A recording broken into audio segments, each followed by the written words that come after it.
Hey there, it's Jasmine with your monthly market update. Today I'm going to review the market trends for February in Douglas County and specifically what these trends mean for you if you're thinking about buying or selling in that area. All right, so let's start with the sort of overview or high-level perspective of the market. One of the main things that drives pricing and certainly affects your buying-selling experience is inventory.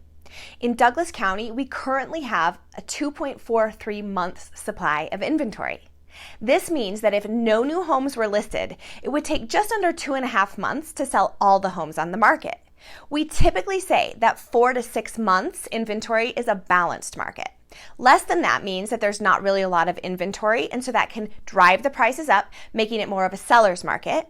And more than 6 months inventory means a lot of inventory is driving prices down and making it a buyer's market. That would mean that we would classify this as a seller's market. Now, something that I think is worth noting is that this number is up 23% from last month and 66% from last year, which is really good news for buyers as we're seeing an increase in availability and therefore your choices.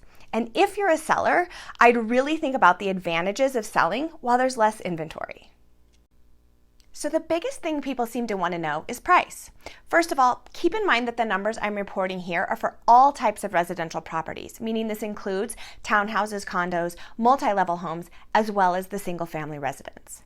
In Douglas County, the median sold price was $678,000. With just a 2.5% difference from last month, prices seem to be holding pretty steady.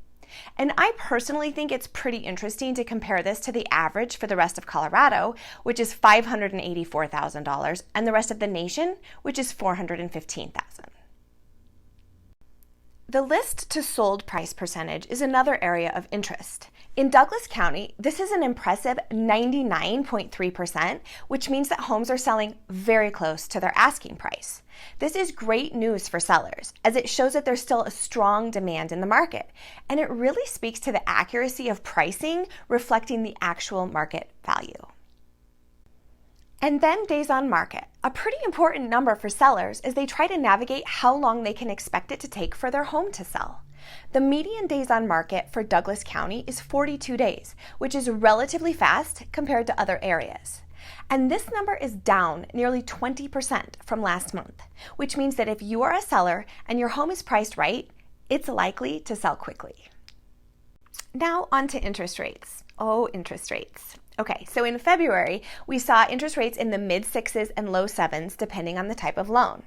I guess the best thing I can say here is talk to your lender. Talk about rate buydowns and other options, and then keep that in mind as you're shopping. If you aren't familiar with buydowns, let's chat. The bottom line is there are options so that you don't have to pay the current rates. So in summary, still seeing a seller's market. The low inventory is keeping pricing steady, and that isn't expected to change.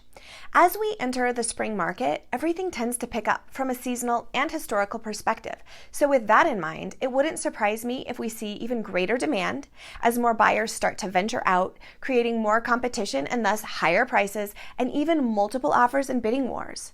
On a ground level, sort of in the trenches perspective, we are already seeing houses that are priced appropriately, selling within hours and getting multiple offers.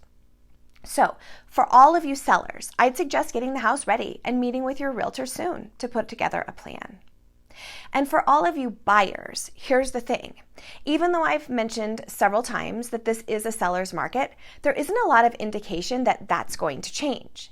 In my opinion, this is a basic supply and demand issue.